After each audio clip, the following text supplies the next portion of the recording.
근데 한국 사람들은 자기네들이 죽어서 천당 간다고 믿는 비율이 49%밖에 안 돼요. 그러니까 이 죽고 난 다음에 세상이 우리는 불투명해.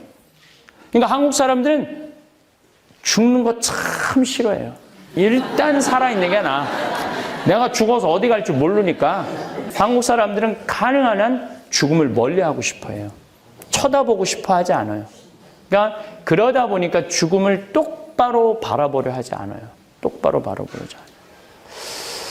근데 하느님을 믿는 사람도 죽는 걸 싫어하고 하느님을 믿지 않는 사람도 죽는 걸 싫어해요. 하느님을 믿지 않는 사람은 죽는 걸 싫어할 이유가 뭐가 있어요? 나 심판할 하느님도 없고 내가 갈 지옥도 없는데 얼마나 좋아. 근데 이상하게 사형수들의 그 죽음의 과정을 보면은 사형의 날짜가 가까울수록 두려움에 떤대요. 공포에 떤대요. 왜 그러냐면 여기서 사형당하는 것도 무섭지만은 죽어서 내가 저지른 그 못된 짓을 죽어서 다 받을까 봐 그렇게 죽는 걸 싫어한다는 거예요. 그 죽음 이후의 세계 자기가 버려지는 것이 그렇게 무섭다는 거예요. 그래서 사형수가 그 교수대에 이렇게 올라가다가 계단이 사고갖고 그냥 계단 밑으로 팍 떨어지면서 핸대는 소리가 하마터면 죽을 뻔했네. 끝까지 살아있고 싶거든요. 끝까지. 예. 야, 내가 1년 동안 죽어서 천국에 가보니까 천국 너무너무 좋더라. 연옥 거기 훈련받는 거 보통 고통스러운 게 아니더라. 거의 지옥과 버금가더라. 지옥? 거긴 희망도 없이 끝도 없이 고통 속에 살더라. 거긴 정말로 사람 갈 데가 못 되더라. 아, 이렇게 얘기해 주면 얼마나 속 시원하겠어요. 최근에 가장 가까운 연구는 사우스햄프턴 대학이라고 영국의 대학에서 하도 죽었다가 살아 돌아온 사람들이 많다니까 샘 파니아 그 교수 연구진들이 2,000명을 대상으로 해요. 죽었던 사람들 2,000명을 대상으로 연구를 해요. 그러니까 대부분이 죽었다 살아 돌아온 사람들이 죽어서 5분 정도는 그 죽음 근처에 머물러 있다는 거예요. 그리고 떠난다는 거예요. 그러니까 우리가 이렇게 죽으면은 사람들이, 여러분들 죽은 사람들, 저는 뭐 굉장히 많이 봤죠. 죽은 사람들. 굉장히 많이 봤는데, 내 손에서 죽은 사람들도 너무 많고. 근데 이렇게 보면은 5분 정도는 그 영혼이 머물러 있는 거예요. 그러니까 여러분들 사람 죽었을 때 5분 동안은 말 잘해야 돼요. 지금 그렇게 고생시키더니 잘 죽었다. 뭐 이런 소리하고 그러면 안 돼요. 어떻게 얘기해야 돼? 좋은 데 가시라고. 행복한 데 가시라고. 살아서 고생했으니까 죽어서는 하느님 품에서 행복하게 사시라고. 내가 기도 열심히 해주겠다고. 이게 참 중요해요. 그 샘파니아 교수진이 연구를 하는데 너무너무 놀라는 사실들이 많이 나와요. 어떤 사실이 나오냐? 사람은요, 죽어봐야 철이 들어. 근데 이놈 거 죽을 수가 있어야지. 철 들려면 한번 죽어야 되는데 죽어봐야 철이 드는 거예요. 지금 효도하지 못하는 자식은요, 나중에도 못해요. 여러분들 지금 부모한테 못하잖아요? 나중에도 못하는 거예요. 나중에 잘해야지. 다 핑계예요. 소용없어요. 또 10년 전에 내 동창 신부 하나가 전화를 했어요. 밤에. 차연아, 우리 성당에 가서 장례미사 좀 해달라는 거예요. 왜? 자기는 도저히 장례미사 할 자신이 없다는 거예요. 왜 본당 신부가 장례미사를 할 자신이 없어? 그랬더니 고등학교 2학년 여학생인데 백혈병에 걸려서 죽었다는 거예요. 근데 그 아이가 자기를 너무너무 좋아하고 따랐대. 그리고 매일 독수하고 미사에 서라고. 근데 그 초상집에 가는데 눈물이 그렇게 나더래요. 근데 초상집에 갔는데도 눈물이 나는데 장례미사 할 때 자기는 분명히 울어갖고 미사를 끝까지 못할 거라는 거예요. 네가 와. 아무 상관없는 네가 와서 해달라는 거야. 아무 상관없는 네가 와서 해달라는 거야. 그래? 그럼 내가 와서 해줄게. 다음날 갔어요. 갔는데 정말 사진을 보니까 정말 예쁘게 생겼더라고. 꽃같이 생겼어. 근데 그 아이가 죽었으니 앞에 엄마 아빠 울지, 옆에 수녀님 또 위로한다고 울지, 옆에 그냥 친구들 같이 성당 학생 활동을 하던 애들 울지, 그거 보고 그냥 교우들 울지, 옆에 신부 울지. 그냥 나만 안 울고 끝까지, 그냥 나만 안 울고 내가 끝까지 했어. 나만 안 울고. 여러분들 이 피지 못한 꽃이 죽으면은요 가슴이 아파요. 사람은요 어느 정도 이 세상에서 다 해고 가야 되는 게 있어. 근데 그런 걸 못하면은 우리가 한이 되는 거야. 그런 영혼들이 쉽게 떠나지도 못하고 40살 본당 신부할 때 30살, 40살 된 엄마들이 폐암, 유방암 뭐 이런 거 걸려갖고 애 뭐 5살, 3살, 뭐 7살 놔두고 죽을 때 그 소복 입고 앉아있어 보면요. 그거 보면요. 가슴이 찢어져요. 그것만 뭘 못하고 죽은 거야? 도리를 못하고 죽은 거야. 부모로서의 도리를 못하고 죽은 거야. 여러분들 가운데 막내 장가 보내고 신혼여행 떠나보내고 손님들 다 떠나보내고 부부가 저녁에 차 한잔 마시면서 뭐라고 얘기해요? 여보, 우리 이제 죽어도 여한이 없다. 텔도리 다 했으니까. 사람은 살면서 뭐를 해야 돼? 도리를 해야 돼요. 도리를 열심히 해야 돼요.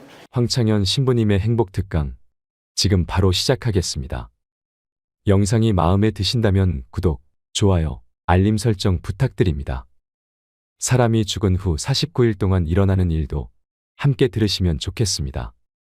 참 예수님, 네, 반갑습니다. 네, 제가 요즘 뭐 강의, 맨날 강의 많이 다니지만은 요즘 더 많이 이 강의를 또 빈님이 오시는데 뭐 서산, 어제는 전주 갔다 왔어요. 네, 오늘 또 새벽에 지금 나왔는데 그래서 코가 좀 헐었어요. 그런데 건강에는 아무 지장 없습니다. 예, 아주 요즘 컨디션이 아주 좋습니다. 우리 하느님을 믿는 사람도 그렇고 하느님을 믿지 않는 사람도 그렇고 참 궁금한 게 있어요. 사람이라면 누구나 다 궁금한 게 있어요. 하느님을 믿는 사람도 진짜 궁금하고 하느님을 믿지 않는 사람도 진짜 궁금한 게 뭐냐면 하느님이 진짜 계실까? 하느님이 진짜 계실까? 하느님을 믿는 사람들은 왜 궁금하냐면은 내가 성서 말씀대로 예수님이 왼뺨을 때리면 다른 뺨을 돌려대라고 그러고 이 겉옷을 달라고 그러면 속옷까지 달라고 그래갖고 다 내줬는데 죽었는데 나 보상해줄 하느님이 안 계시면 어떻게? 억울하잖아요. 그러니까 어느 날 갑자기 열심히 살다가도 천장 보다가 내가 이거 헛고생하는 거 아닌가. 여러분들보다 더 궁금한 게 누군지 아세요? 우리 신부들이에요. 야, 이거 장가도 안 가고 지금 살고 있는데 죽었는데 아무것도 없으면 어떻게 해.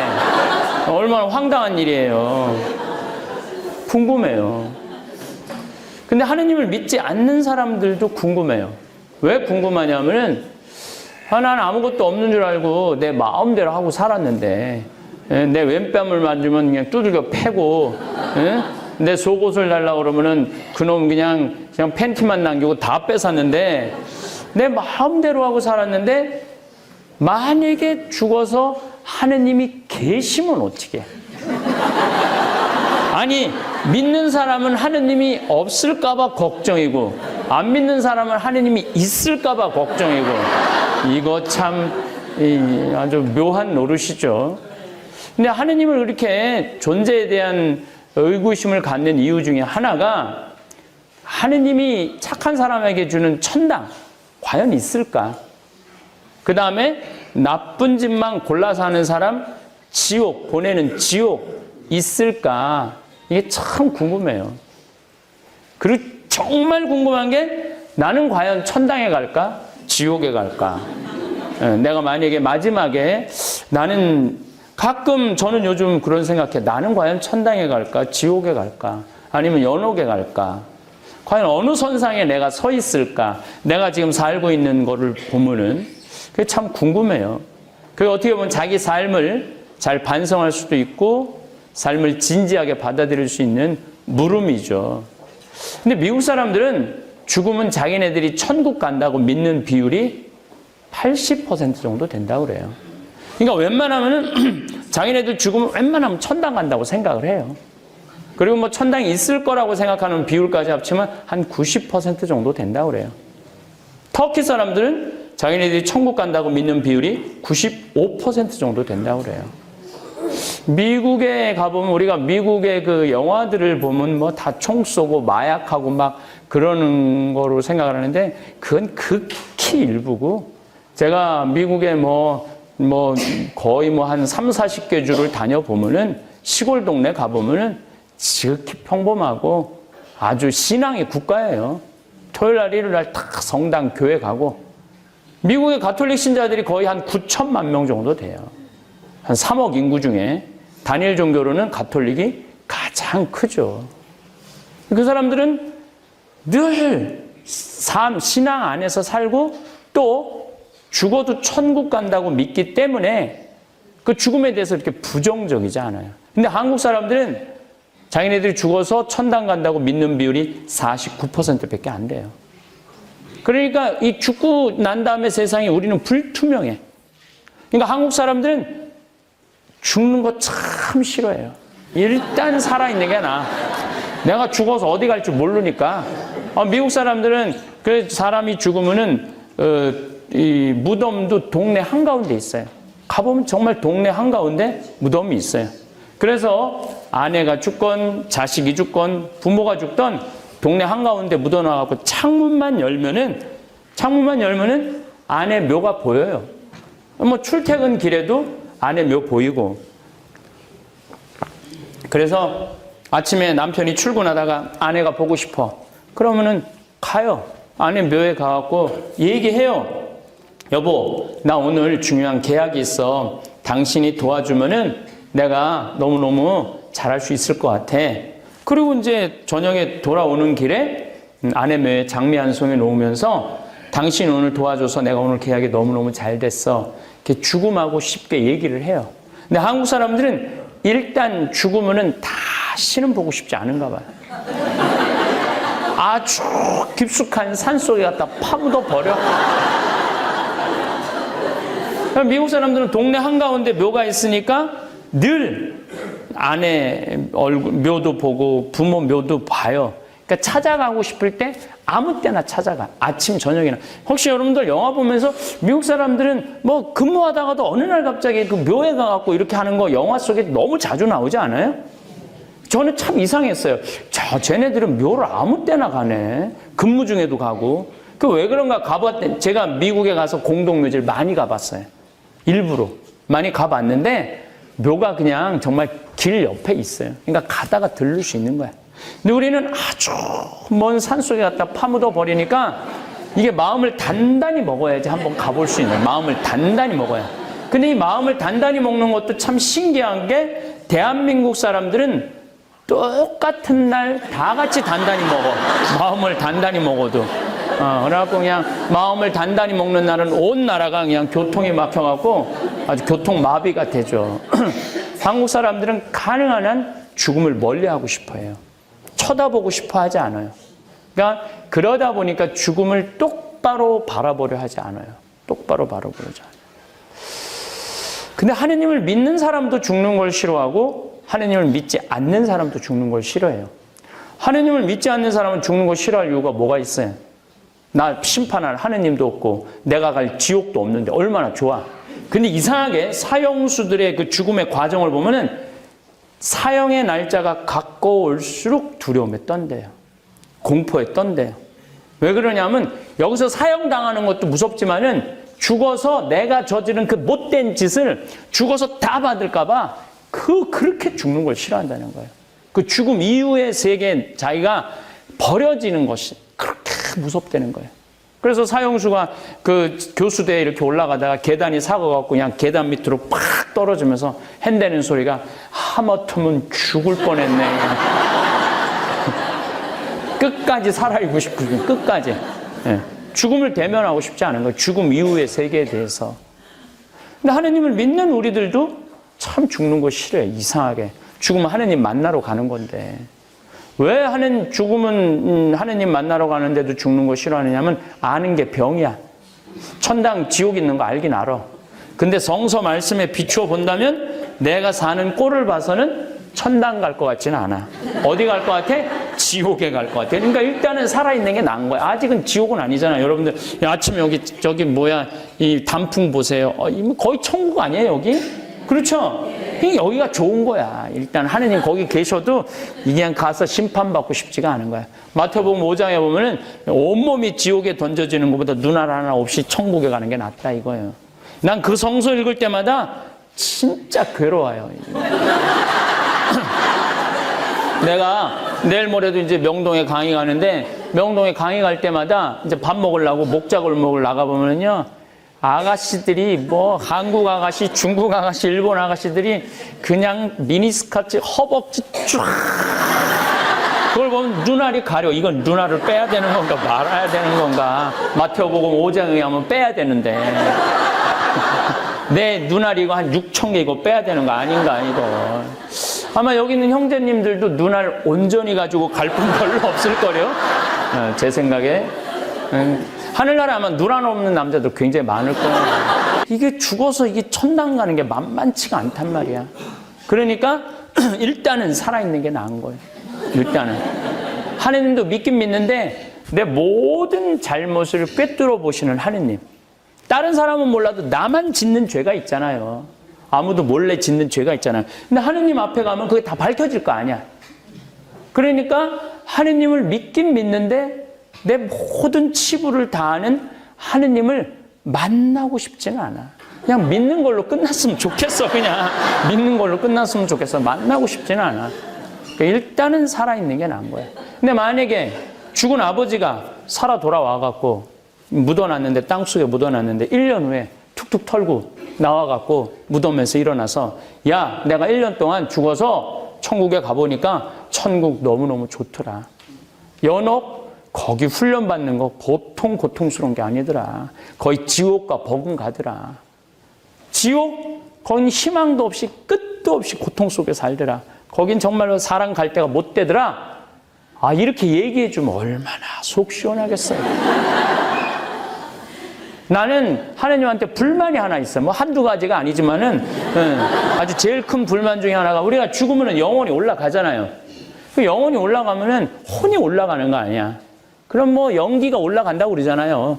그런데 딱 죽으면은 천당 가는 영혼은 파란불 딱 떠주고, 연옥 가는 영혼들은 노란불 딱 떠주고, 지옥 가는 영혼들은 빨간불 딱딱 떠주면 얼마나 좋아요.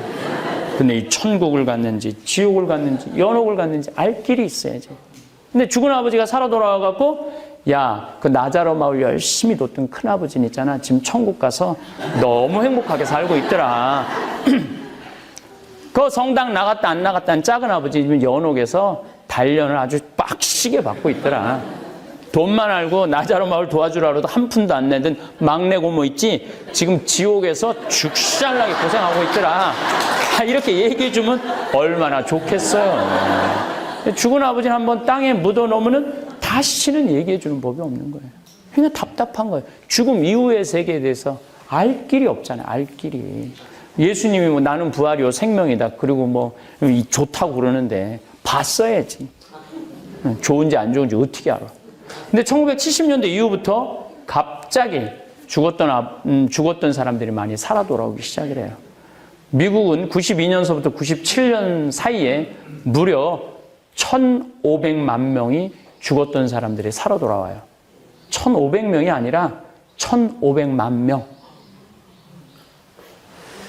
아니, 이제 예수님이 오실 때가 돼갖고 당신이 세례자 요한을 보내듯이 이제는 저 세상의 소식을 전해주려고 죽었다 살아 돌아온 사람들이 이렇게 얘기하는 거예요. 내 몸에서 영혼이 빠져나가고 하늘나라 올라갔더니 그 빛이 비추는데 너무 좋더라. 그건 하느님으로부터 오는 빛이고, 그 빛을 느끼는 순간 완전한 사랑, 충만한 평화를 누렸다.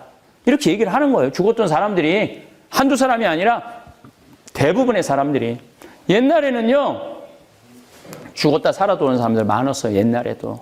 그 책들을 보면요, 죽었다가 다시 살아 돌아온 사람 굉장히 많았어요. 옛날에도. 아, 예수님 시대는 뭐 죽었다 살아 돌아온 사람은 없었어요. 저 회당장 야이로의 딸도 죽었다 살아 돌아오고, 과부의 아들 나인도 메고 가는데도 예수님이 세워놓고 살려놓고, 나자로도 죽은 지 4일 만에 살려냈잖아요. 다 있었어요. 이게 새로운 일이 아니에요. 그런데 옛날에는 평창에서 죽었다 살아났어. 예, 살아났는데 거기서 산골짜기에서 나 죽었다 살아났다 죽었다 살아났다 그리고 그냥 죽었어요. 아무도 몰라.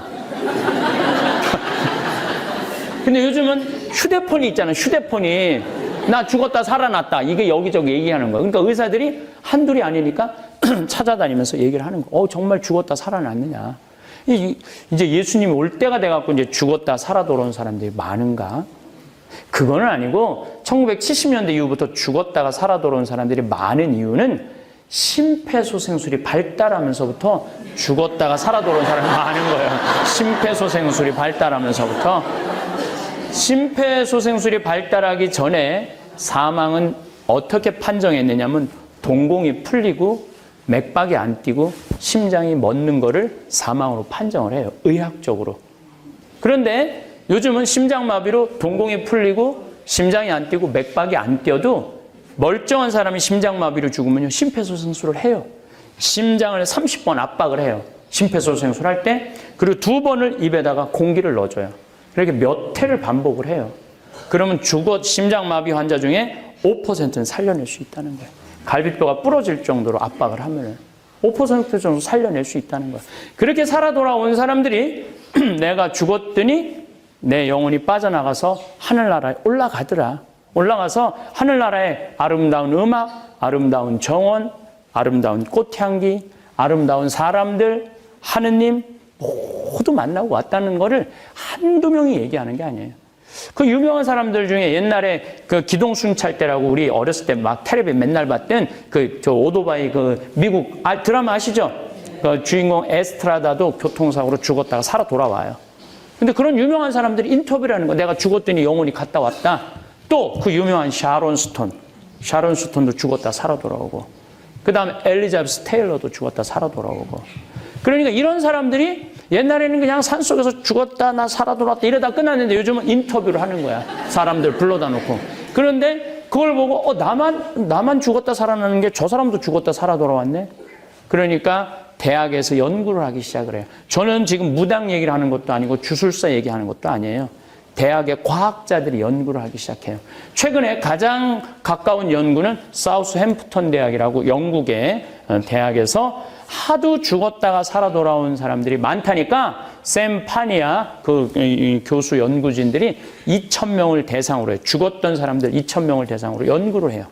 그러니까 대부분이 죽었다 살아 돌아온 사람들이 죽어서 5분 정도는 그 죽음 근처에 머물러 있다는 거예요. 그리고 떠난다는 거예요.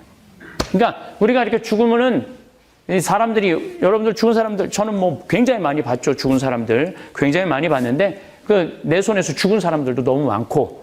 근데 이렇게 보면은 5분 정도는 그 영혼이 머물러 있는 거예요. 그러니까 여러분들 사람 죽었을 때 5분 동안은 말 잘해야 돼요. 지금 그렇게 고생시키더니 잘 죽었다. 뭐 이런 소리하고 그러면 안 돼요. 어떻게 얘기해야 돼? 좋은 데 가시라고. 행복한 데 가시라고. 살아서 고생했으니까 죽어서는 하느님 품에서 행복하게 사시라고. 내가 기도 열심히 해주겠다고. 이게 참 중요해요. 샘파니아 교수진이 연구를 하는데 너무너무 놀라는 사실들이 많이 나와요. 어떤 사실이 나오냐? 이 사람은 눈 감긴 채서 실려 들어와갖고 응급실에 들어갔어.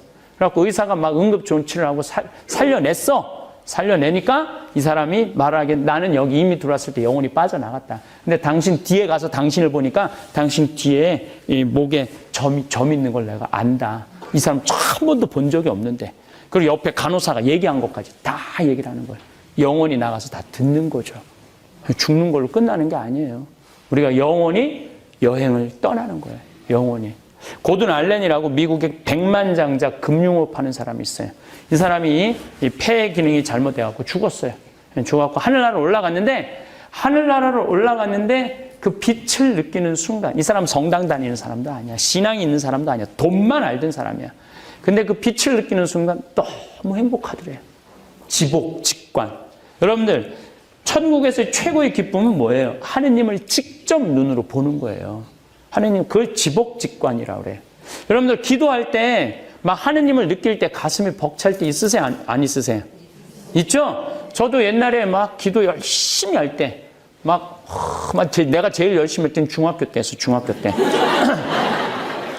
기도 열심히 할 때 내가 깜짝깜짝 놀랄 때가 언제 놀랐느냐면 나는 한 10분 있었다고 생각하는데 시계를 보면요. 3시간, 4시간 성당에 앉아있을 때가 너무너무 많았어요. 그게 뭐냐면은 그때는 그 기쁨이 말로 표현할 수가 없어. 아니, 내가 직접 하느님을 뵙지도 않고 그렇게 가슴이 벅찬데 하느님을 직접 보면 어떻겠어요? 아마 그래서 그 사람들이 하느님을 보는 순간 충만한 사랑, 완전한 사랑, 존재의 충만함을 느낀다는 거예요. 그런데 그렇게 이제 행복하게 있다가 이 세상에 돌아온 거죠, 이 사람이. 죽어보니 자기가 하고 있는 그 금융업이 백만장자가 소용이 하나도 없더라 이거예요. 죽어보니. 그래서 이 사람이 동료한테 미안하다고 그러고 금융업을 접어요. 그리고 차도 큰 차에서 조그만 차로 옮기고 집도 큰 집에서 작은 집으로 옮겨요. 그리고 가난한 사람들, 돈 없는 사람들을 위해서 지금도 컨설팅을 하고 도와주고 다녀요. 10년째. 사람은요, 죽어봐야 철이 들어.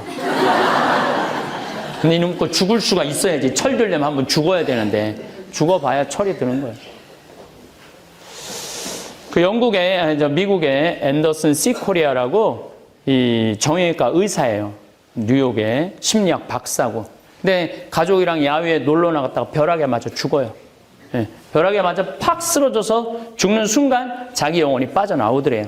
이제 저쪽에서 사람들이 전부 다 모여갖고 공중전화하다 죽었으니까 아유 이 사람 죽었네 막 그리고 장모가 쫓아내갖고 막 울며 불며 하는데 정작 자신은 하나도 안 슬프더래요. 또 죽은 사람들의 얘기를 들어본 특징이 자신들은 안 슬프대. 죽은 사람들은 정작 살아있는 사람만 아이고 아이고 하는 거지 죽은 사람 하나도 안 슬프다는. 그러니까 오죽하면 예수님이 죽은 자의 장례는 죽은 자한테 맡기라고 그러겠어요. 그러니까 여러분들 죽은 사람들 너무 걱정할 거 없어요. 이제 하느님한테 맡기면 되는 거예요. 어떤 프랑스의 부인이 아들이 먼저 죽었어. 얼마나 슬퍼요. 매일 울은 거야. 매일 울은 거야. 그 아들을 생각하고 아들을 그리워하고 매일 울은 거야. 내가 아들 때문에 밥을 어떻게 먹어? 나 때문에 죽은 아들 때문에 내가 어떻게 기쁘게 웃을 수 있어? 매일 울은 거예요. 근데 하루는 환시에 젊은이들이 너무 아름다운 빛을 내면서 행진을 하는데 자기 아들만 누더기같이 젖은 옷을 입고 한 걸음 한 걸음을 힘겹게 걷더래요. 그래서 엄마가 물어봤대요. 아들아, 너는 저 젊은이들은 저렇게 아름답게 빛을 내고 저렇게 예수님하고 행진을 행복하게 하는데 너는 왜 그 젖은 누더기 같은 옷을 입고 그렇게 힘겹게 한 걸음 한 걸음을 뛰느냐? 그랬더니 아들이 하는 말이 어머니, 저는 얼마든지 저 젊은이들하고 함께 행복하게 행진을 할 수가 있다. 하지만은 어머니의 눈물이 내 옷을 적셔서 난 한 걸음도 나갈 수가 없다. 어머니가 정말로 나를 사랑한다면은 눈물을 거두고 나를 위해서 미사를 넣어주고 어머니가 기쁘게 살아주는 게 나를 위한 길이다. 그래갖고 그 다음부터 어머니가 눈물을 거두고 미사를 넣고 그 아이 천국 하느님한테 맡기고 열심히 기쁘게 사니까 아들이 그 아름다운 모습을 하면서 어머니 덕에 나는 이제 천국에 가게 됐다고. 여러분들 우리가 죽은 사람을 위해서 슬퍼하는 게 잘하는 게 아니에요. 죽은 사람을 위해서 기도하고 내가 기쁘게 사는 게 그게 잘하는 거지. 여러분들 이번에 세월호에서 죽은 아이들 참 249명이 죽었어요. 어른은 55명이 죽고. 얘네들 우리 슬프긴 하지만 얘네들 천국 갔을 것 같아 안 갔을 것 같아요? 갔어요. 고등학교 2학년 애들이 죄를 지면 얼마나 져요? 그렇지 않겠어요? 우리나라 고등학교 2학년 애들은 죄 질 시간도 없어요. 학원 다니느냐고 언제 죄를 져. 여러분들 고등학교 2학년 때 지은 죄랑 요즘 나이 먹어갖고 지은 죄랑 한번 비교 한번 해보세요. 여러분 고등학교 2학년 때 저기 뭐 죽었으면 여러분들 천당 갔을 것 같아요? 안 갔을 것 같아요? 다 갔어요 여기 있는 분들. 요즘 죽으면은 생각해봐야죠. 네. 얘네들 천당 갔어요. 그러면은 얘네들 죽은 지 200일이 지났어요. 그러면은 일단은 얘네들의 죽음에 책임이 있는 주주들, 선주들, 애들을 자기 욕심 때문에 죽인 거 아니에요. 그러면은 책임을 져야지. 책임을 져야 돼. 배를 팔고 회사를 팔고 땅을 팔고 안성 땅을 팔든지 다 팔아서 얘네들 보상해 줄 거 보상해 주고 나는 정말로 양심 있는 사람이라면은 그 아이들만을 위한 추모공원을 난 만들어야 된다고 생각해요. 그 아이들만을 위한 추모공원을 만들어야 된다고 생각을 해요. 그리고 책임질 거 다 지고 밝힐 거 다 밝히고 그리고 죽더라도 죽어야지. 이건 뭐 한다고 열리 도망 다니고 전리 도망 다니고 그냥 온 국민이 그냥 살아있는지 죽어있는지 궁금해 죽겠는데 나타나지는 않고 살았을 땐 죽었을 거라고 국민들이 의더니 또 죽었더니 또 안 죽었대잖아 또 국민들이. 이건 뭐 산 것도 아니고 죽은 것도 아니고 이게 우리가 죽음을 대하는 방식이에요. 정말 정치인들도 그렇게 억울하게 죽었으면은 이제 200일이, 100일이면 탈상을 해요, 여러분들. 200일이 지났는데, 이제 법 겨우, 참, 저는 너무너무 답답해요. 그런 걸 보면서. 부모들도 나는 저렇게 슬프게 사는 게 아이들을 위한 게 아니라고 생각이 들어요. 이제 툭툭 털고, 이제 뭐 법이 통과가 됐으니까 삶으로 빨리 돌아와야 돼요. 내 동창신부 하나가 안산으로 이번에 새로 발령을 받아갔어요. 그 본당에 식복사가 첫 번째 신고한 남학생의 엄마래요. 물론 그 아이도 죽었다고 그래요. 같이 선생님하고 아이들 구하다가 신고를 하고 다 천주교 신자죠. 근데 이 엄마가 사제관에서 너무 기쁘게 살더래요.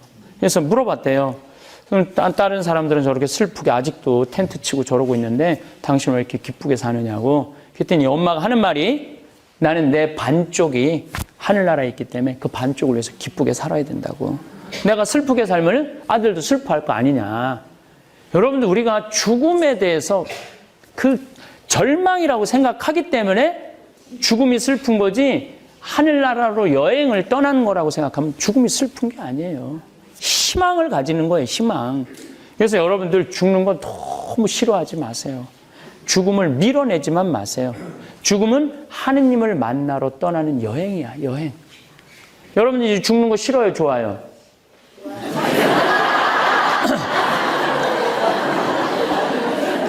좋아해야 돼요.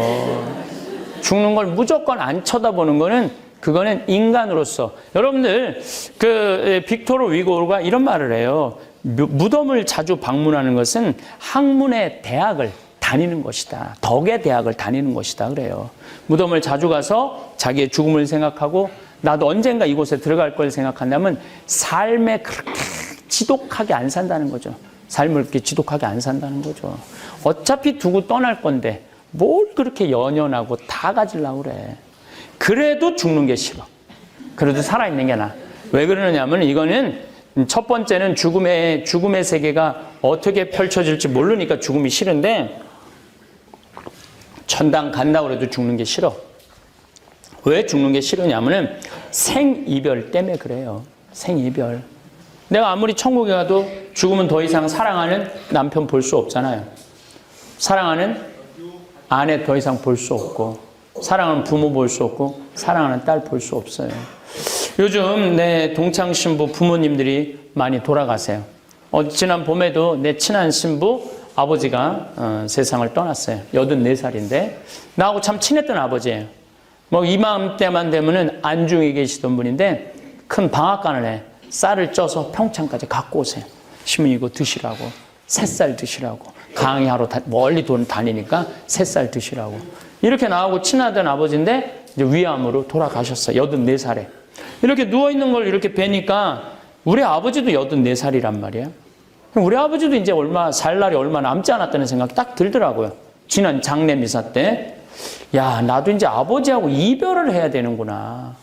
나도 갑자기 슬프더라고요. 아버지하고 어떻게 이별을 하지? 내 사랑하는 아버지하고. 내가 아버지 죽어서 울지 말고 살아있을 때 아버지 자주 만나야지. 한 달에 한 번 정도는 적어도 내가 아버지하고 밥을 꼭 먹어야지. 요즘은 한 달에 한 번 꼭 밥을 같이 먹어요. 밥을 먹으면서 내 이 아버지랑 꼭 한 달에 한 번 먹는다고 그래봤자 1년에 12번밖에 안 되잖아요. 그렇잖아요. 앞으로 보면 얼마나 봐. 뭐 기껏 봐야 한 20년밖에 더 보겠어요, 아버지. 내가 20년 동안 봤다가 아버지 100살에 돌아가셨어. 그러면 나는 슬프지 않을 거예요. 왜? 때가 되면 가야 되거든요. 떠나보낼 때가 떠나보내야죠. 그런데 이번에 세월호에 죽은 아이들, 얘네들은 이별을 할 수가 없는 거예요. 얘네들은 부모들이 아직 뭘 못했어? 사랑을 다 못한 거예요. 아직 해야 될 사랑이 너무너무 많은데 그걸 다 못하고 밥도 더 많이 해주고 싶고 여행도 같이 가고 싶고 장가 가는 것도 보고 싶고, 애 낳는 것도 보고 싶고, 내가 다 챙겨서 이것저것 해주고 싶은데, 대학에 가는 것도 보고 싶고, 졸업하는 것도 보고 싶고, 그 사랑을 더 이상 할 수가 없는 거예요. 죽음 때문에. 그래서 죽음이라는 게 그래서 슬픈 거예요. 이별 때문에 슬픈 거예요. 죽음이라는 게. 그래서 여러분들, 나는 사랑도 그래요. 뭐 죽고 난 다음에 울며 왜 죽었느냐고 조금만 더 있으면 내가 사랑할 텐데, 더 사랑할 텐데, 다 소용없는 거예요. 여러분들, 자식들이 뭐 저 한 30대 40대 된 아버지들 보면은 내가 돈 벌어서 애들 사랑해 줄 거고, 돈 벌어서 애들 좋은 집, 그 다 소용없는 얘기예요. 지금 사랑하지 않으면요, 나중에 돈 벌어도 못 해줘요. 사랑을 하려면 언제 해야 돼? 지금 해야 돼, 지금. 사랑을 하려고. 내가 그 본당 신부할 때 보면 신경질 나는 자식들이 있어요. 엄마가 60에 죽었어. 40된 자식이 와서 울며 왜 벌써 죽었느냐고, 조금만 더 살면 내가 돈 벌어서 효도할 텐데, 그 자식은 엄마 70에 죽으면은 50에 와갖고 뭐라 그럴 것 같아요? 왜 벌써 죽었느냐고, 조금만 더 기다리면 내가 효도할 텐데, 끝까지 그럴 놈이에요. 지금 효도하지 못하는 자식은요, 나중에도 못해요. 여러분들, 지금 부모한테 못하잖아요? 나중에도 못하는, 나중에 잘해야지. 다 핑계예요. 소용없어요. 또 10년 전에 내 동창 신부 하나가 전화를 했어요. 밤에, 창현아, 우리 성당에 가서 장례미사 좀 해달라는 거예요. 왜? 자기는 도저히 장례미사 할 자신이 없다는 거예요. 왜 본당 신부가 장례미사를 할 자신이 없어? 그랬더니 고등학교 2학년 여학생인데 백혈병에 걸려서 죽었다는 거예요. 근데 그 아이가 자기를 너무너무 좋아하고 따랐대. 그리고 매일 독수하고 미사해설하고. 근데 그 초상집에 가는데 눈물이 그렇게 나더래요. 근데 초상집에 갔는데도 눈물이 나는데, 장례미사 할 때 자기는 분명히 울어갖고 미사를 끝까지 못할 거라는 거예요. 네가 와, 아무 상관없는 네가 와서 해달라는 거야. 아무 상관없는 네가 와서 해달라는 거야. 그래? 그럼 내가 와서 해줄게. 다음날 갔어요. 갔는데 정말 사진을 보니까 정말로 예쁘게 생겼더라. 꽃같이 생겼어. 근데 그 아이가 죽었으니 앞에 엄마 아빠 울지, 옆에 수녀님 또 위로한다고 울지, 옆에 그냥 친구들 같이 성당 학생 활동을 하던 애들 울지, 그거 보고 그냥 교우들 울지, 옆에 신부 울지. 그냥 나만 안 울고 끝까지, 그냥 나만 안 울고 내가 끝까지 했어. 나만 안 울고. 여러분들, 이 피지 못한 꽃이 죽으면은요, 가슴이 아파요. 사람은요, 어느 정도 이 세상에서 다 해고 가야 되는 게 있어. 근데 그런 걸 못하면은 우리가 한이 되는 거야. 그런 영혼들이 쉽게 떠나지도 못하고. 40살, 본당 신부할 때 30살, 40살 된 엄마들이 폐암, 유방암 뭐 이런 거 걸려갖고 애 뭐 5살, 3살, 뭐 7살 놔두고 죽을 때 그 소복 입고 앉아있어 보면요. 그거 보면요. 가슴이 찢어져요. 그 엄마는 뭘 못하고 죽은 거야? 도리를 못하고 죽은 거야. 부모로서의 도리를 못하고 죽은 거야. 여러분들 가운데 막내 장가 보내고 신혼여행 떠나보내고 손님들 다 떠나보내고 부부가 저녁에 차 한 잔 마시면서 뭐라고 얘기해요? 여보, 우리 이제 죽어도 여한이 없다. 텔도리 다 했으니까. 사람은 살면서 뭐를 해야 돼? 도리를 해야 돼요. 도리를 열심히 해야 돼요. 그래야지 편안하게 눈을 감을 수가 있는 거예요. 내가 60살이야. 시집을 왔는데 남편이 빚을 잔뜩 져놨어. 토요일 날, 일요일 날 놀아봤던 적이 없어. 빚 갚는다고. 뼈가 빠지게 일을 했어. 자식들은 세 자식 공부시킨다고 그 잘난 옷 한 번 백화점에서 사 입어봤던 적이 없어. 다 10,000원짜리, 20,000원짜리 길거리에서 사 입었어. 남들 여행 간다고 그럴 때 니네들이나 가라고 그러고 친구들 다 보내고. 맛있는 것도 사 먹어봤던 적도 없고. 근데 60살에 빚도 다 갚고 자식도 다 키워놨어. 아, 이제 돈도 좀 생겼어. 나도 한번 호강 한번 해봐야지. 그래갖고 이제 맛있는 것도 사 먹어보니까 자꾸 속이 미식미식해. 먹을 때마다 이상하게. 아, 근데 자꾸 급기야는 뒷목이 막 땡겨. 병원에 가보니까 위암 말기라는 거야. 당신 3개월밖에 못 산다고.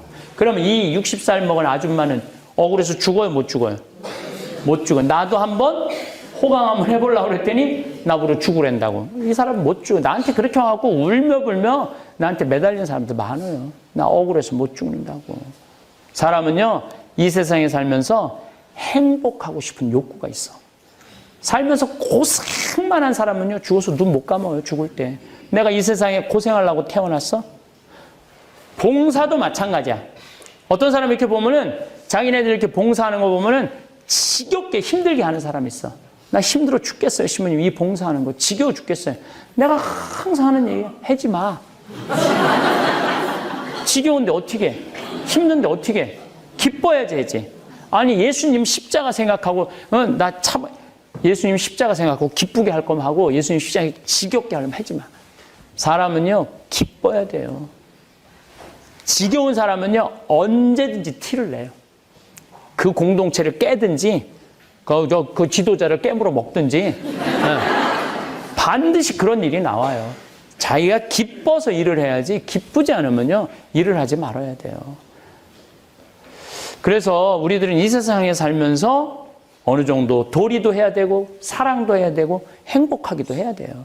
저는 지난 2월 달에 성지순례 갔다 왔어요. 80명의 교우들하고 이스라엘을 걸었어요. 10일 동안. 도보 성지순례, 걷는 성지순례, 버스 타고 호강하는 그런 성지순례 말고 나자렛에서부터 갈릴레아까지 65km를 걸었어요. 예. 아주 2월 달이 여러분들 이스라엘을 가려면 2월에 가야 돼. 2월, 3월, 4월. 왜냐하면 11월에 우기가 시작되면 3월이 과월절이 시작이 돼요. 과월절 때가 모든 추수가 다 될 때가 과월절이야. 그러니까 우리하고는 개념이 다른 거죠. 우리는 9월이 추석인데 얘네들은 3월이 과월절이 추석이란 말이에요. 그러면 2월 달에 가보면요. 그 갈릴레아 그 벌판이요. 들판이 꽃천지야. 꽃천지. 그 들판에 빨간 아네모네 꽃이 끝도 없이 펴 있어요. 양귀비 꽃같이 생겼어요. 아네모네 꽃이 참 멋있어요. 거길 80명이 걸어가는데 한 폭의 그림이야. 양쪽에는 노란 겨자꽃이 끝도 없이 펴 있는 거야. 겨자꽃이 65km 내내 겨자꽃이 펴 있는 거예요. 예수님이 나자렛에서부터 갈릴레아까지 걸어가면서 본 꽃이라고는 겨자꽃밖에 없는 거예요. 그래 예수님 말만 하려고 그러면 겨자 빼고 보니까 저거 봐라. 겨자씨 하나만한 믿음만 있어도 니네가 돌 모아가면 산에 있는 거 바다에 심겨지라도 심겨질 것이다. 근데 우리가 떠날 때는 겨자꽃이 무릎 정도 있었는데 갈릴레아에 도착을 하니까 5m, 6m. 완전히 겨자 동산이 돼 있더라고. 하늘나라는 바로 저거다. 저런 온갖 새가 귀뜨는 거다. 처음엔 조그마지만. 이야, 성소가 다 귀에 들어오는 거예요. 그 다음에 뭐 가면서 나자렛, 예수님 밀어 떨어뜨리려고 그러는 시험산, 다볼산, 거룩한 변무한 다볼산, 과부 아들 살린 나인, 가나의 혼인잔치, 그 다음에 이스라엘 평야, 다니면서 그 성소가 살아 움직이는 거예요. 성소가. 80명이 점점 시간이 가면 갈수록 마음이 뜨거워지더라고요. 근데 그 80명 한 분 한 분 다 잊을 수 없지만은 몇몇 잊을 수 없는 아이가 하나 있었어요. 대학생인데 얘가 처음에는 엄마 아빠하고 따라왔는데 엄마 아빠를 계속 흰 눈동자 95%, 까만 눈동자 5% 뒤집어 뜨고 남자인데 계속 째려보더라고요. 나도 역시 나를 쳐다보는 것도 똑같아.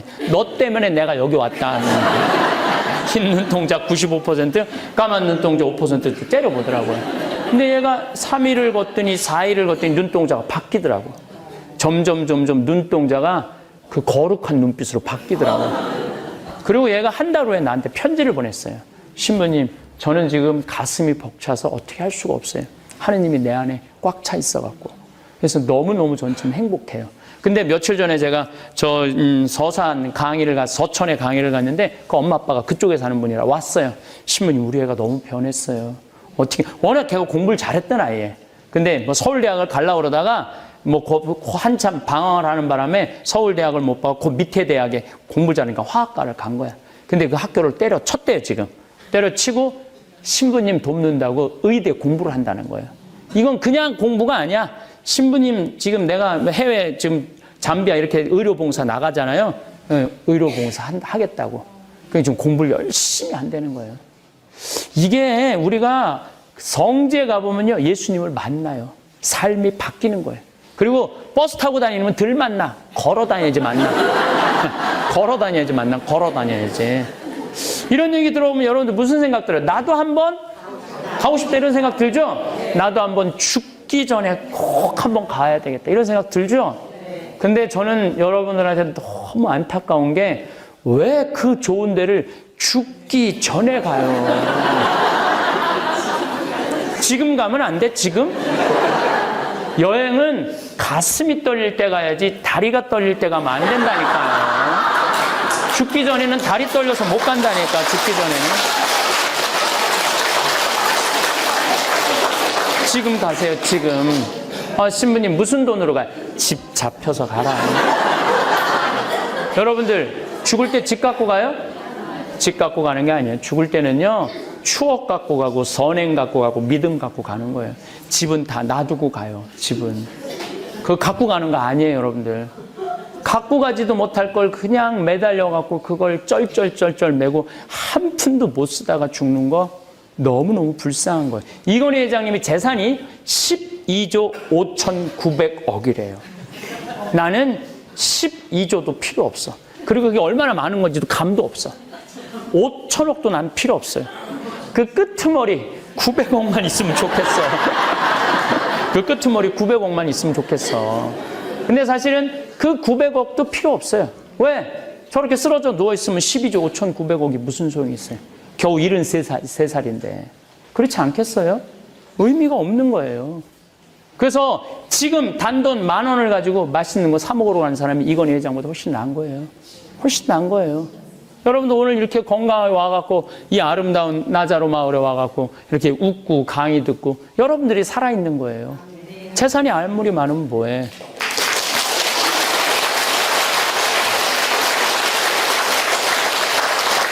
아니 그렇다고 난 이건희 회장이 빨리 죽으라고 얘기하는 게 아니에요. 여러분들 박수 치니까 이상하네. 저는 이건희 회장이 빨리 일어났으면 좋겠어요. 뭐라 그래도 우리나라 경제를 이끌고 세계에서 제1류 기업을 만든 회장인데 저렇게 쓰러져 누워있으니까 가슴이 아파요. 빨리 건강했으면 좋겠어요. 그래도 벤자민 플랭클린이라는 미국의 독립선언서 쓴 그 유명한 사람이 이런 말을 해요. 재산을 잃으면 조금 잃은 거고 명예를 잃으면 반을 잃은 거고 건강을 잃으면 다 잃은 거다. 그러니까 건강이 중요한 거예요. 건강이. 그래서 우리 죽을 때 재산 갖고 가는 게 아니에요. 죽을 때 뭐 갖고 가냐면 추억 갖고 가는 거. 추억. 그 다음에 선행. 저는 이렇게 인생을 이렇게 돌아보면요. 어렸을 때 너무너무 행복했어요. 저는. 맨날 아버지하고 산에 가서 가재 잡고 메뚜기 잡고 뭐 도토리 죽고 밤 따고 뭐 콩소리에서 콩 구워 먹고 뭐 감 따먹고 참 뭐 도라지 더덕했던 기억이. 참 어렸을 땐 집에 매를 키워갖고 난 초등학교 수업 끝나고는 그 학교에서 집에 오는 길 내내 개구리를 잡아갖고 매한테 먹이고. 아 정말 너무너무 행복했어요. 중고등학교 때는 또 성당. 참 성당 행복했죠. 예. 중고등학교 때는 학교보다 성당을 더 열심히 다녔으니까. 그럼 맨날 여름에는 뭐 캠프 한다고 뭐 넌 쌀 갖고 와라, 넌 냄비 갖고 와라, 넌 텐트 갖고 와라 그냥 내내 4박 5일 갔다 오고 난 다음에 또 디프리 한다고 또 방학 내내 노는 거예요. 성당 애들하고. 가을에는 뭐 또 예술제 한다고 예술제 한다고 또 예술제 하고 또 성탄 때는 또 예수님 성탄 전야제 한다고. 그리고 그냥 중고등학교 때는 남학교 여학교 따로 있었잖아요. 그 사춘기 때. 근데 성당에, 난 또 주교자 성당, 조원동 주교자 성당에 다녀갖고, 그냥 여학생들이 얼마나, 그것도 그냥 여학생인데, 이쁜 여학생들이 얼마나 많았는지, 정말로 행복했어요. 중고등학교 시절이 난 너무너무 행복했어. 제일 찬란했던 때는 신학생 때였죠. 신학생 때. 신학교에서 신학교 생활이 난 너무 재밌었어요. 방학이 싫었을 정도로. 신학교 생활이 참 즐거웠어요.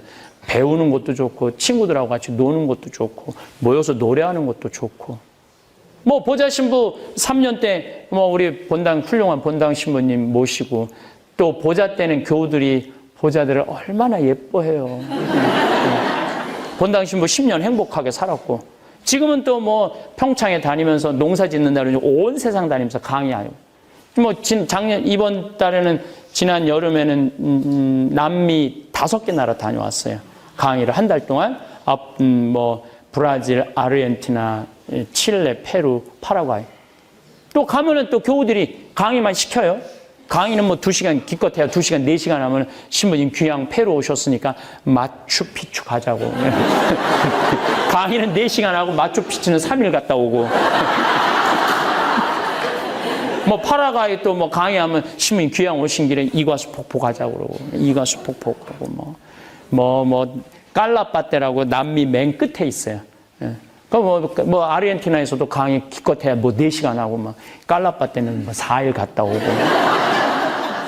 아니 이렇게 돌아보니까요 참 행복했어요.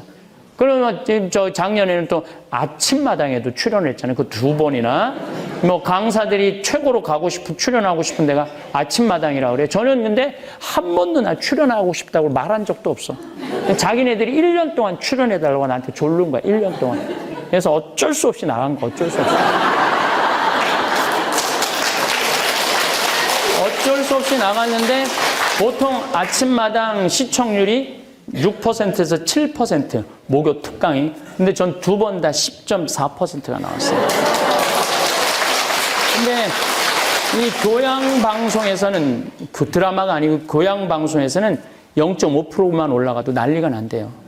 근데 무려 3.5%가 더 높았으니 얼마나 대단해요. 그럼 우리 교우들이 다 봐줘서 그렇겠지만은, 우리 교우들이 다 봐줘서 그렇겠지만은 12월 27일 날 마지막 강의라고 이제 강의를 하려면 새벽 4시에 나가야 돼요. 새벽 4시에 이제 나가서 뭐 화장을 1시간 동안 해요. 여자들이 들이붙어갖고 막 화장을 1시간 동안, 화장 1시간 하고, 그리고 이제 강의하고 이제 끝나고 이제 평창 갔는데 평창이 난리가 난 거예요. 왜 난리가 났냐면 강의하는 순간 우리나라 사람들이 대단해요. 생태마을로 전화를 하는 거예요. 거기 황 신부님 있는 데냐고. 자기네들 가보겠다고. 그냥 완전 마비가 됐대, 마비가. 근데 도착을 했는데 우리 직원들이 막 뒤집어지는 건 내가 도착을 하니까. 왜 그러냐 그랬더니 할머니 한 분, 성당도 안 다니는 할머니 하나가 완전 생태마을을 뒤집어 놓은 거야. 성당도 안 다니는 할머니가 전화를 해갖고 오늘 아침에 강의한 신부님 어쩜 그렇게 우리 마음을 잘하느냐고, 속이 후련하다고. 아니 어떻게 이렇게 젊은 신부님이 이렇게 강의를 잘. 그런데 그 신부님 혼자 산다며. 그러네. 성당도 안 다니는 할머니가 혼자 산다며. 아니 왜 그렇게 즐겁고 유쾌한 신부가 혼자 사느냐고. 오늘 보니까 그 이금희하고 너무 잘 어울리니까 결혼시키라고.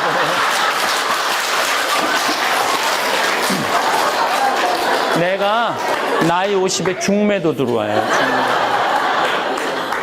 인생 이렇게 돌아보면 나는 죽을 때 씩 웃으면서 죽을 수 있을 것 같아. 나 정말 즐겁게 살았네. 즐겁게 살고 있고. 아침에 이렇게 요즘 강의하느냐고 이렇게 나오면은 단풍이요 기가 막혀요. 또 저는 뭐 이동거리가 보통 한 300km, 400km 정도 되니까 그 단풍 시작돼갖고 아직은 저 충청도는 시작도 안 했더라고. 전라도는 시작도 안 했어. 그러니까 그 색깔이요 기가 막혀요. 이 아름다운 세상 정말 마음껏 누리고 느끼고 가는, 추억 가지고 가는 거. 그러니까 여러분들 추억을 많이 만들으셔야 돼요.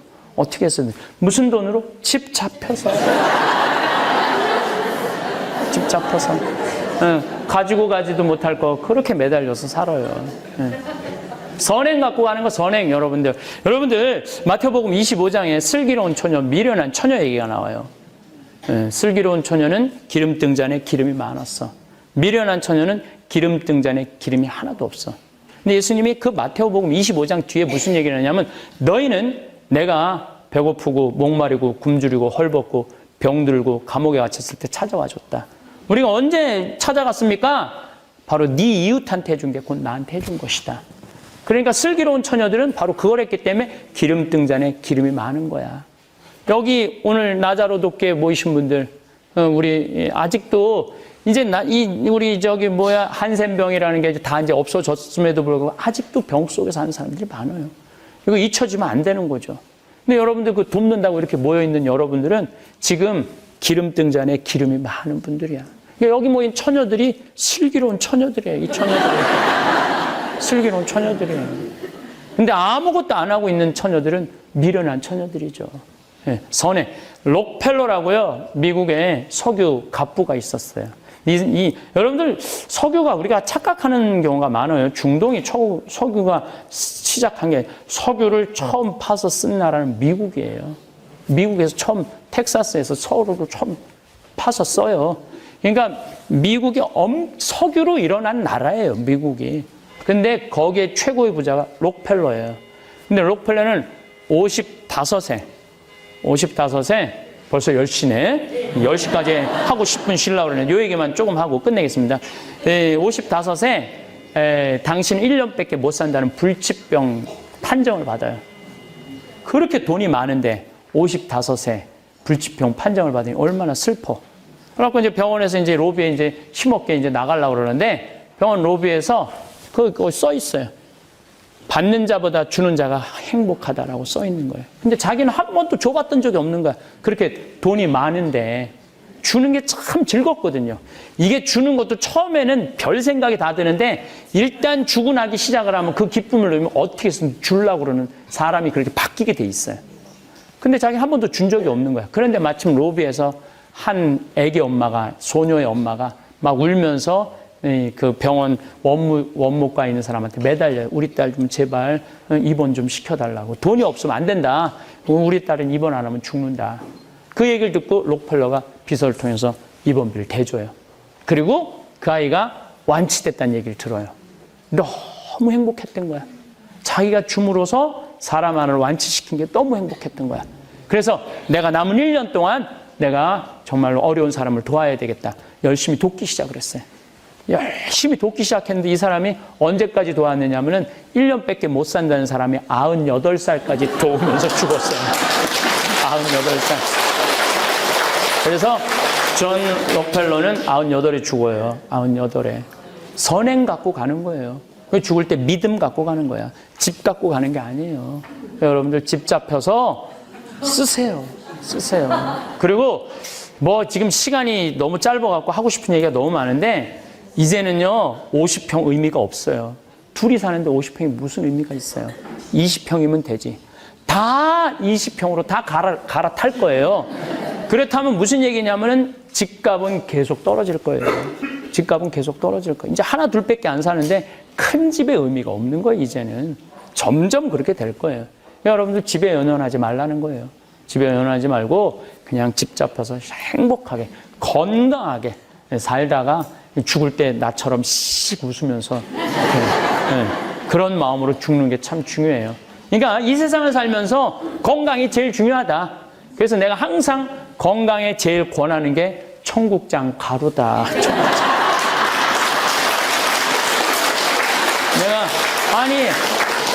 저는 요즘 이 청국장 가루, 내가 이제 이 청국장 가루 얘기한 지 거의 10년이 되는데, 내가 처음에 50가마를 만들어 팔다가 이제 10년 만에 올해 몇 가마를 만들어 파느냐면 1000가마를 만들어 팔아요. 1000가마를. 그만큼 청국장을 좋아하는 국민이 많아졌다는 거죠. 저는 목표가 10,000가마예요. 10,000가마. 10,000가마를 만들어 파는 게 내 목표예요. 그래서 이거 청국장 가루 사 먹는 처녀들이 슬기로운 처녀들이 될 거예요.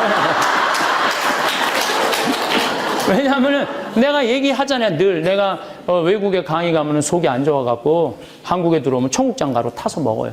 다음날 화장실 가면요 똥이 60cm가 나요. 60cm. 이번에 1월 달도 하와이 강의 갈 때 청국장 100개를 들고 왔는데 첫날 다 팔렸어요. 둘째 날 주문이 160개가 들어왔어요. 더 많이 들어왔어. 그냥 적은 게 왜 이렇게 많이 들어왔나 했더니 할머니 한 분이 실험 정신 강한 할머니가 그 청국장을 사갖고 그날 저녁에 타 먹은 거야. 근데 다음날 자기는 화장실에 갔는데 똥이 2m가 나왔대. 2m가. 그래갖고 이 할머니가 온 하와이에 전화를 다 한 거야. 내가 먹으니까 2m가 나. 60cm가 문제가 아니다. 근데 뭐 어쨌든 지금 미국으로도 좀 엄청나게 많이 수출을 하고 있어요. 제가 미국으로도 수출을 하고 뭐 산수갑산이라고 뉴욕의 최고 큰 식당 운영한 할머니가 있어요. 이 할머니가 85살 먹은 할머니인데 안젤라는 할머니인데 4개월 동안 밥을 못 먹었대. 지난 6월 달에 내가 미국에 갔었는데 근데 며느리가 그걸 사서 어머니 이거 먹어보라고 신부님이 농담으로 얘기하는지 진담인지 이 똥이 60cm가 나온다는데 4개월 동안 이게 안 되니까 변비가 있어갖고 못 먹었는데 그걸 먹고 4일째 밥을 먹는다고 너무 고맙다고 나한테 전화를 직접 하셨더라고. 신부님 너무너무 감사하다고. 그래서 오늘 내가 이거 갖고 왔어. 청국장 가루. 집에 있어. 그러니까 여러분들 이거 공복에 드시는 게 제일 좋아요. 아침에 밥 숟갈 2숟갈 일어나자마자 오늘 전 아침에도 타 먹고 나왔어요. 급할 때는 그냥 맹물에 타서 먹어요. 저는 아주 쉬워요. 냄새도 안 나. 저온 숙성을 했기 때문에. 그리고 유윤식 신부님이라고 그 대전교구 광천성당에 며칠 전에 강의 갔는데 신부님 배가 이렇게 나왔더라고. 그게 이렇게 나왔어. 이렇게 정말 건강이 정말 걱정될 정도로 신부님 이거 꼭 드셔야 된다고. 신부님 정말 나한테 너무너무 따뜻하게 맞이해 주시더라고. 신부님이 그 새우 그냥 생새우로 그냥 직접 까서 막 먹이고 그래서 내가 이거 꼭 드시라고 했는데 어제 전화가 왔어요. 신부님 이거 또 보내달라고. 왜 그러냐면 자기 너무 좋다는 거예요. 그래서 여러분들 다른 거 보약 같은 거 뭐 천국 잘 먹고 잘 자고 잘 싸면은 그게 보약이지 뭐예요. 예. 그리고 나는 어디 이 성령기도 가면 안수기도를 안 해줘요. 왜냐하면은 오응진 신부님은 손에서 뭐가 나오는 모양이야. 이쪽 쓰러지다 이쪽 100명 쓰러지고 이쪽 100명 쓰러지는데 나는 23년 동안 안수기도를 했는데 쓰러진 사람이 한 명도 없어요. 지난 6월 달도 의정부교구 성령 대회 갔어요. 10주년 갔는데 내 강의 끝나고 바로 안수예절이야. 도망 나왔어요. 뭐 대학교 강당을 빌려갖고 했는데 도망 나오는데 운동장에서 할머니 내 차를 딱 막는 거야. 기다리고 있었던 거예요. 그러더니 창문을 열니까 창문 안으로 머리를 들면서 신부님 안수기도 해달라는 거예요. 그래서 할머니 내 손에서는 아무것도 안 나온다. 그래도 해달라는 거예요. 신부님이 안수해주면 나을 것 같다는 거예요. 그래도 또 어떻게 머리까지 그냥 차 안으로 그냥 들이미는 할머니를 그래갖고 이제 안수를 했어요. 머리를 탁 얹고 안수기도를 하는데 내가 온몸으로 느끼겠더라고요. 내 손에서 아무것도 안 나오는 게 아무것도 안 나오는데 누르고 있는 나도 한심하고 아무것도 안 나오는데 머리 디미는 할머니도 불쌍하고 그런데 안동교구 신부님 공신부님이라고 전화했어요. 신부님 그런 소리 하지 말라고. 자기 성당에 음악 선생님이 있는데 소아 마비래. 생전 웃지를 않는데. 여러분들 우리 인간한테 최고의 선물이 뭘까요? 웃음이에요. 이게 웃지 않으면은 이게 인간이 아니에요. 웃지 않으면은. 근데 생전 안 웃는다는 거예요. 그래서 내 CD 화가 나십니까? 뭐 말말말 유혹과 행복 성당에 왜 다니십니까? 오늘 강의한 거 죽음과 함께 CD를 사서 너 이거 좀 들어봐라 줬대요. 이때부터 선생님 웃기 시작을 했대. 근데 어느 날 집에 도착했는데 테이프 반밖에 안 됐는데 너무 웃겨갖고 끝까지 들어야지. 그래 끝까지 듣는데 온몸이 뜨겁더래요. 그래도 발가락의 감각을 55년 평생 처음으로 느낀 거야. 발가락이. 그리고 지금 발가락이 자란대요. 그래갖고 신부님이 나한테 전화하고 신부님은 손에서는 안 나오지만 입에서 나온다. 입에서 나온다.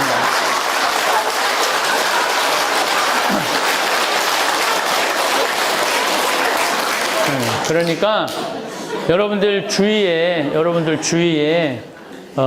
냉담자들, 성당 안 다니는 사람들, 마음에 병든 사람들이 있으면 저 CD를 사서 선물로 주면은 좋을 거예요. 저는 뭐 저 CD를 통해서 암 낫다는 사람, 우울증 낫다는 사람 너무너무 많이 만나요. 근데 어제도 전주 중앙성당에 강의를 갔는데 아주머니 한 분이 오셔서 내 손을 꼭 잡으면서 신부님 너무 감사하다는 거예요. 그래서 왜 그러냐 그러니까 자기 남편이 뇌졸중으로 누워있는데 내 CD를 듣고 건강이 너무너무 좋아졌다는 거야. 누워서도 그렇게 웃는데요. 텔레비도 안 보고 아무것도 안 보고 계속 웃는데 계속. 그러니까 건강이 너무 좋아졌다고. 신부님 너무너무 감사하다. 내가 CD 팔라고 그러는 게 아니에요. 그러니까 여러분들 저 CD를 사랑하는 사람들, 여러분들 자녀들도 성당 나가 그러면 애들이 뭐래? 엄마 자꾸 성당 나가라면 나 절 나간다 그러는 애들이. 말하지 말고 너 이거 졸릴 때 차 안에서 한번 들어봐라. 이렇게 하면은 아이들이 마음이 많이 바뀔 거예요. 마음이. 그래서 저 CD를 많이 활용을 하시고 냉담자들도 많이 회두를 많이 하는 것 같아요. 그래서 편지가 참 많이 와요. 그리고 냉담자뿐만 아니고 제가 이렇게 편지를 이렇게 받아오면서 깜짝깜짝 놀라는 경우가 많아요. 개신교 신자들이 너무 많이 개종을 해요. 그 CD를 듣고. 그래서 목사님들한테 미안해요. 왜냐하면 요즘 문 닫는 교회가 너무 많거든요. 1년에 한 400개, 500개씩 문 닫고 있거든요, 교회가. 그래서 목사님들 만나면은 자기네들 너무너무 힘들대, 지금. 개신교가 지금 위기예요. 겉으로 보기엔 굉장히 화려한 것 같은데 조그만 교회들은 그냥 팍팍 나가 떨어지는 거예요. 어쨌거나 하여튼 뭐 여러분들 내 책 많이 사서 보셨겠지만 사는 맛 사는 멋이 이번에 또 행복하게도 문화체육관광부에서 노인 도서 권장 도서로 선정이 돼갖고 14포인트라고 글자 크게 노인들 보기 좋게 책도 원래는 요만한데 이만하게 해갖고 전국 도서관에 다 비치해놨다고 그러더라고요. 태어나서 죽을 때까지 어떻게 살아야 되는지 특별히 나이 드신 분들 자식들한테 재산 주면 어떤 꼴을 당하는지 그 책에 잘 써 있어요. 그러니까 책을 많이 구입하셔서 활용하시고, 아까 또 김치 얘기하는데 우리 김치 이제 담아서 팔기 시작을 해요. 우리 가을. 우리 김장김치 맛있어요. 네, 그래서 새우젓 김치 이거 10kg요. 6만 원이에요. 깔끔한 맛이 나고 황석어젓 깊은 맛이 나요. 깊은 맛. 네.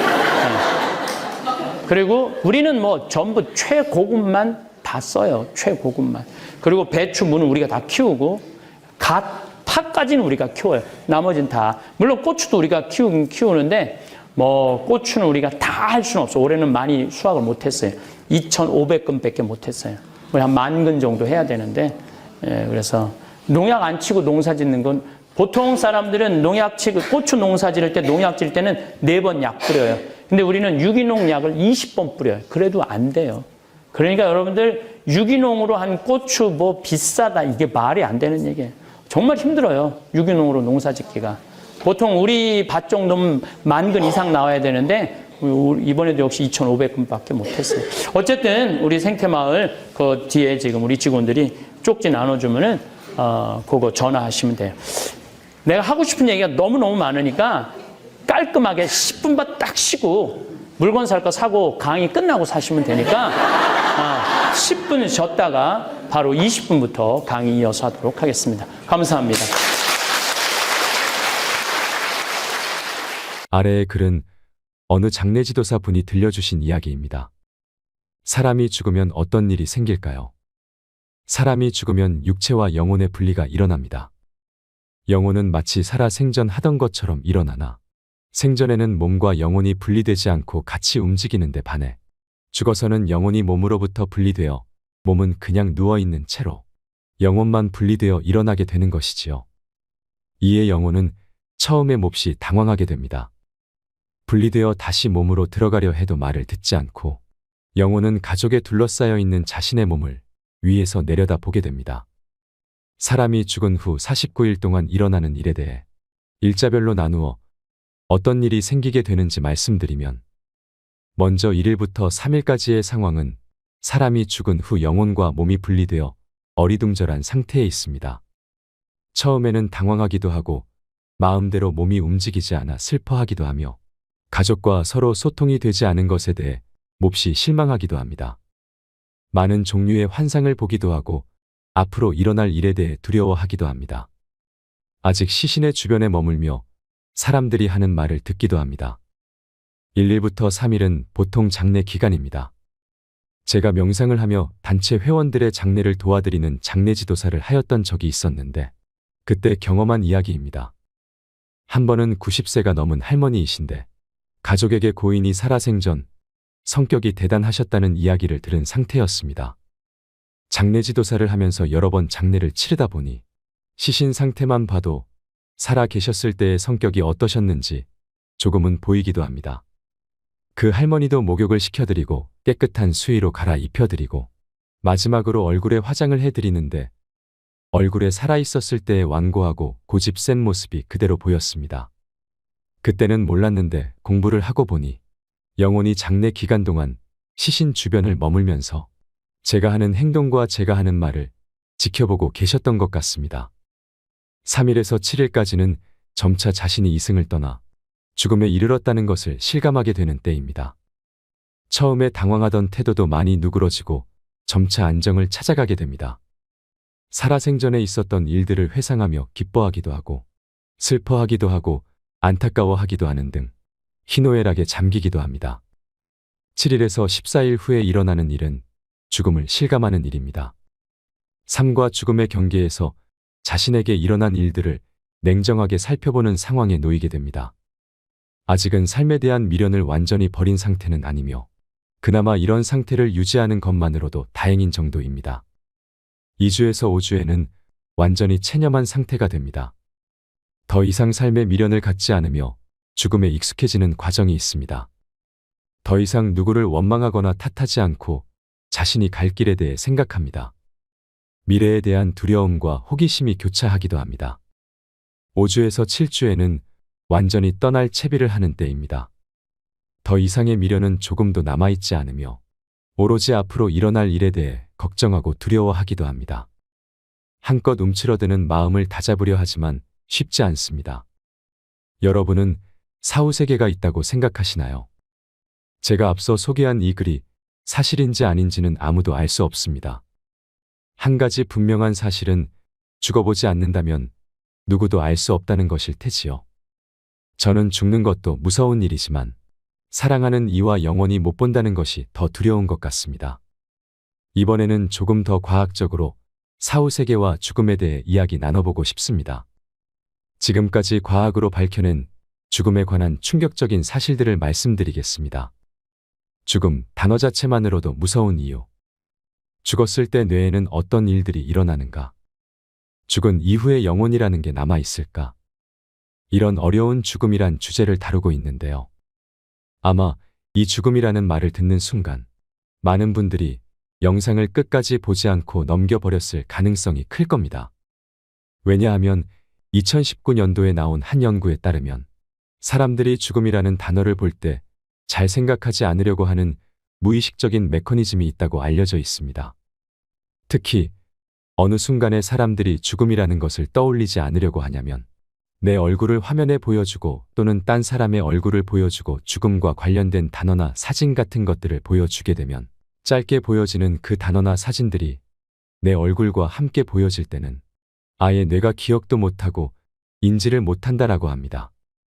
그러니까 뭔가 우리 뇌는 무의식적으로 나 자신의 죽음과 관련된 정보들은 안 보려고 하고 인지 자체를 안 하려고 하는 그런 무의식적인 메커니즘이 있다라는 것이죠. 아마 여러분 모두도 죽음은 뭔가 찝찝하지 않나요? 뭔가 죽음에 대해 생각하기 싫지만 그럼에도 불구하고 죽음은 누군가에게 굉장히 궁금하고 흥미로운 주제가 되기도 합니다. 그래서 죽었을 때 어떤 이들의 뇌에 일어나고 있는지, 심지어 죽음의 상태를 되돌릴 수 있을까? 또는 죽은 사람의 뇌 안에서 여전히 신호를 읽어낼 수 있을까? 이러한 궁금증을 가지고 과학자들이 연구하고 있어서 죽음과 관련된 뇌과학적 연구들을 소개해 드리려고 합니다. 영혼의 무게 21g. 일단 아주 옛날로 들어가겠습니다. 죽음 이후에 영혼이 빠져나간다라고 믿어서 이 영혼이 빠져나간 다음 내 몸무게가 얼마만큼 줄었는가를 측정하면 영혼의 무게를 측정할 수 있지 않을까라고 생각했던 의사가 있었습니다. 그래서 이 의사가 1901년도에 그런 실험을 하죠. 죽어가는 사람들의 무게를 재고 있다가 딱 죽고 난 직후에 몇 그램이나 차이가 나는가를 측정한 결과 하나를 발표합니다. 그리고 이 결과가 뉴욕타임즈에도 보도가 되면서 정말 유명해지는데요. 바로 사람이 죽고 나서 영혼이 빠져나갔던 무게 차이가 21g이었다. 더 정확하게는 21.3g이었다라고 이야기를 합니다. 그런데 다른 과학자들하고 의사들이 이 사람이 어떻게 실험했는가를 보고 사실 이 실험은 잘못됐다고 말하며 과학자들은 이걸 제대로 된 실험으로 인정하지 않기로 합니다. 그 이유는 그 중에 한 명만 21.3g이 줄고 다른 환자의 경우에는 더 많이 줄거나 줄었다 다시 늘어나거나 자기가 원하는 결과가 안 나왔습니다.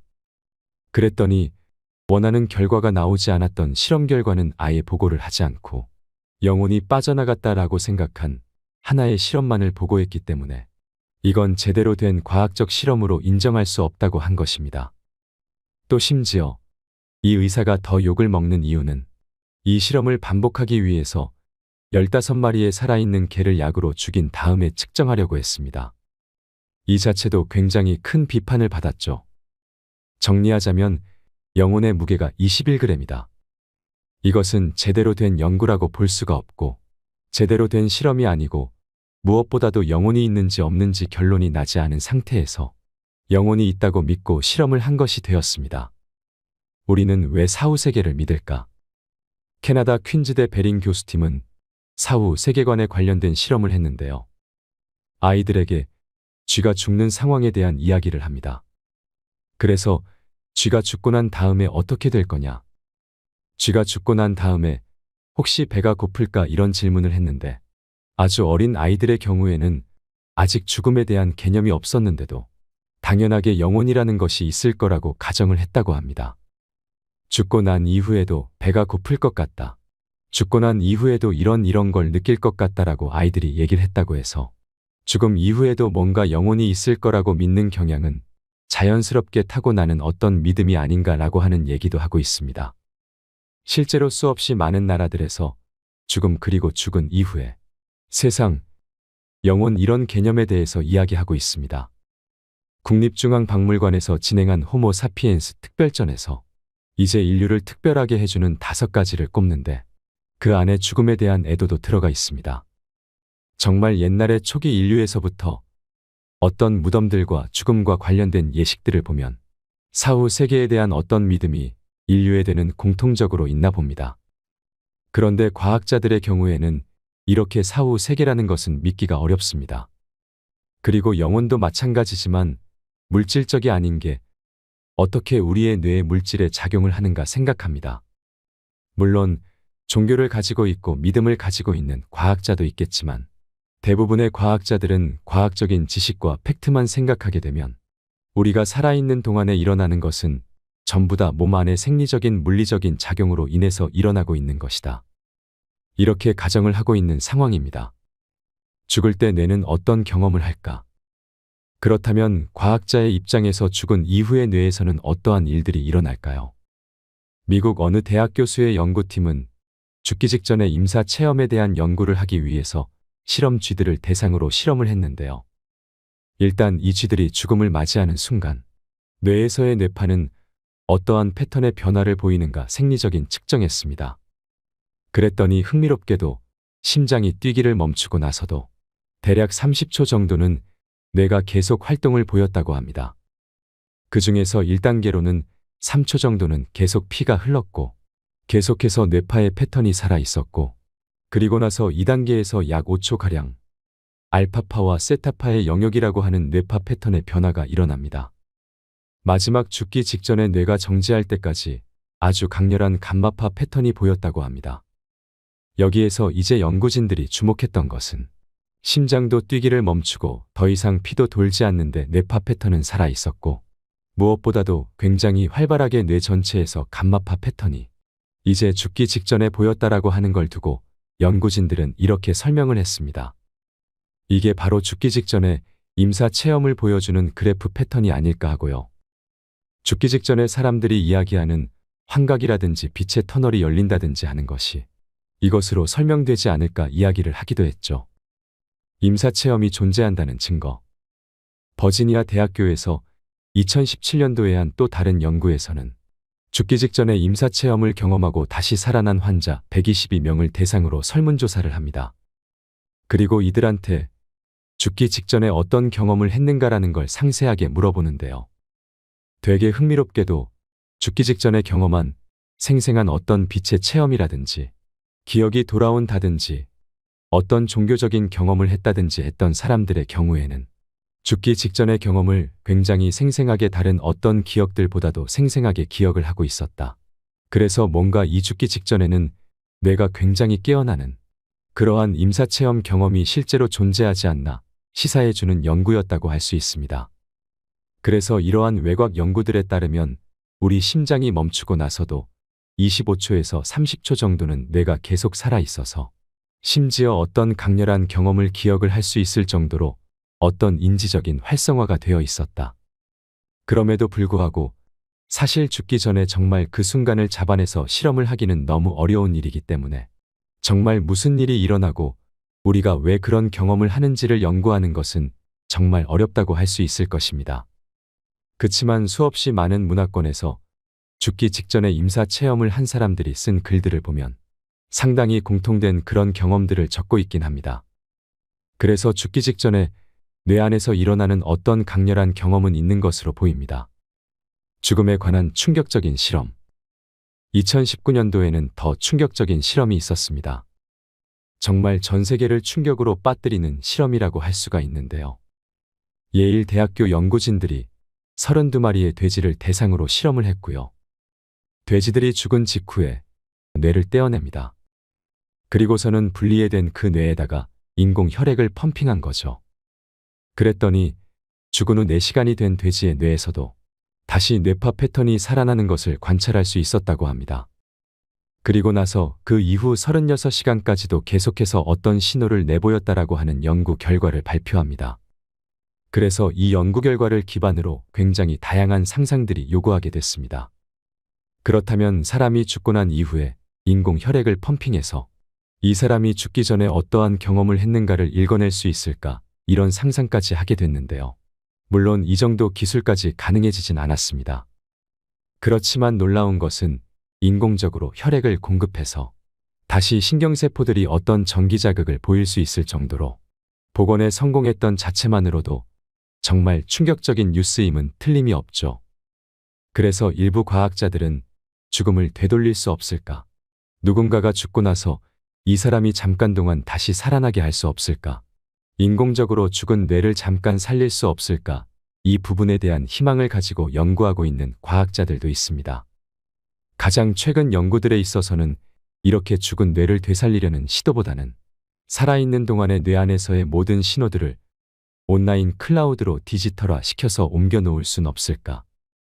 마인드 업로딩의 형태로 우리가 죽지 않는 존재가 될 수 없을까라고 하는 꿈을 꾸고 있는 과학자들이 더 많기도 합니다. 제 생각에는 마인드 홈로딩에서 어딘가에 나의 뇌의 패턴을 옮겨 놓는다고 하더라도 그것이 진짜 나는 아닐 것 같습니다. 마치 인스타그램 상이나 어느 블로그 상에 제 영상을 올려놓거나 사진을 올려놔도 그게 진짜 저는 아닌 것처럼 정말 뇌 안의 모든 작용들을 옮겨 놓는다고 할지라도 나를 흉내내는 모델에 불과하지 않을까 저는 생각을 합니다. 죽음 이야기를 하다 보니까 조금 우울해지기도 하고 생각이 많아지는 것 같습니다. 우리 뇌가 죽음이란 주제를 싫어하고 피한다고 하지만 이렇게 황창현 신부님의 좋은 말씀과 강의를 통해서 내가 언제 죽을지도 모른다라는 걸 진지하게 생각하는 순간을 가지면서 매 한순간순간을 조금 더 행복하게 살아야 되겠다는 생각이 듭니다. 지금 생각나는 분들이 있으시다면, 사랑하는 사람을 먼저 떠나보낸 기억이 있으시다면, 그리고 그 분께 하고 싶은 말씀이 있으시다면 댓글로 그 마음을 함께 나눠도 좋겠습니다. 엄마 힘들지 무서웠지. 이제 더 이상 아프지 말고 헐헐 날아다녔으면 좋겠어. 신나게 놀러 다녀줘. 그리고 한 번씩 꿈에 나와서 재밌었던 일 신나게 얘기해줘. 더 많이 안아주지 못하고 더 사랑한다고 말해주지 못해서 미안해. 평생 사랑할게 우리 엄마. 우리 할머니 보고 싶다. 못해준 게 너무 많은데. 할머니 영원히 안 잊을게. 사랑해. 불쌍한 우리 엄마.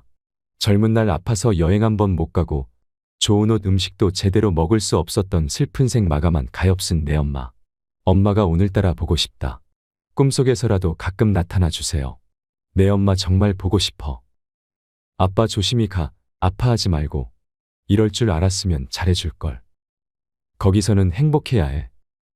죽음이라는 건 주위를 둘러보면 우리 눈앞에 있습니다. 우리가 그것을 생각하기 싫어할 뿐이죠. 오늘부터라도 후회하지 않는 멋진 삶을 하루하루 살아가시길 바라면서 모두 건강하시고 행복하시길 기원합니다. 행복하세요. 그리고 더 많이 사랑하세요. 이상으로 책틀맨이었습니다. 지혜를 쌓는 당신의 오늘이 아름답습니다. 더 좋은 영상으로 찾아뵙겠습니다.